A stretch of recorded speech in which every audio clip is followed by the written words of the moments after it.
So clearly, when you really look at customer value chain, there are probably what you call as granular customer activities that can create innovation in business models, right? That's really, I think, something that you talk about. And I think one great example that that you talk about is a concept of a sharing economy where Uber or a Lyft is actually a customer activity that they innovated, but a whole host of companies stole away a different business process or a different customer need and built a different business model. Can you walk us through how it, how it works, and therefore how in the customer value chain stealing that part of that business made a huge new business model?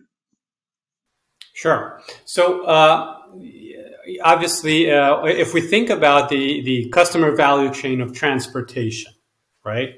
Historically, why do we buy cars? Well, the whole benefit of buying cars is to drive ourselves from point A to point B.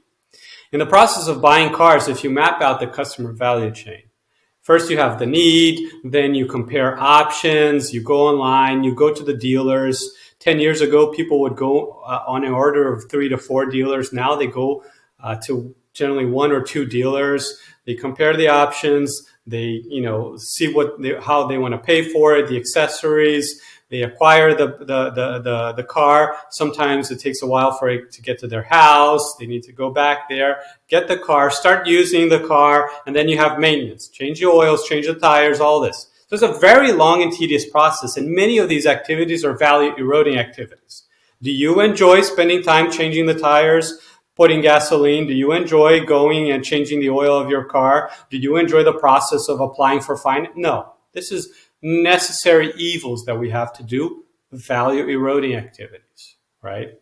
And so when Uber came about, the idea was just to eliminate a bunch of value eroding activities. Do you need to go from your house to the restaurant, get an app, and then call a car, and then they'll take you there, right? And so Uber started kind of decoupling the process, making it much simpler for you to get a ride. And it grew fast. And it only recently became profitable or kind of cash flow positive, but that's another story. That's been losing money, and many ride-sharing companies, in an attempt to dominate markets, have been losing a lot of money in many countries.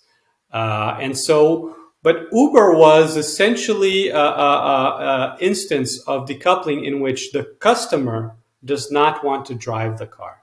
He wants to go from point A to point B within a city without driving the car. Well, in some cases, you want to drive the car because you're going to a supermarket or you're going to go to many routes, right? And so many companies started saying, well, let's provide the car that you can just with an app, you can reserve a car, but you're not going to get a driver. You drive yourself, right? So in Boston, Zipcar was one of the first ones to do that. And in Europe, there's many companies that came about with this idea. Here's a car parked. You get a little card. You enter the car, you use it, and then you return it, right? So that's when you want to drive the car instead of be driven, which is the Uber model. But then, if you want to go from one city to another city, if I wanted to go from Boston to New York, it was very hard to get an Uber driver to take me. Or right now, I'm in San Diego to kind of San Francisco. Nobody's going to take me there, right?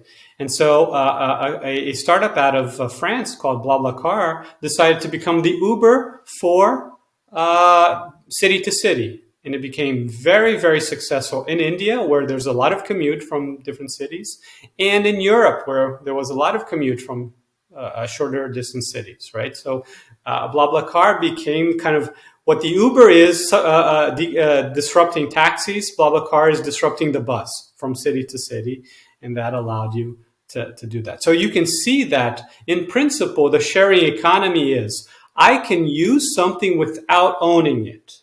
So I can use a car without owning the car.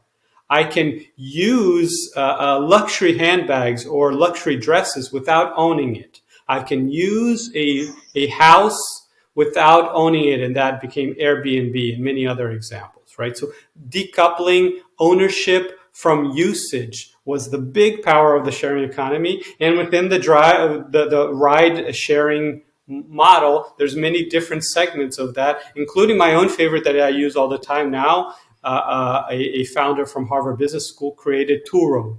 And Turo is essentially, it's very analogous to Airbnb, in which if you get a car, you can rent a car for a few hours, for a few days, but you rent not a car owned by a company, but by your neighbor. So your neighbor puts a car online that they're not using it. You go and you get your neighbor's car and you pay them just like you would do Airbnb.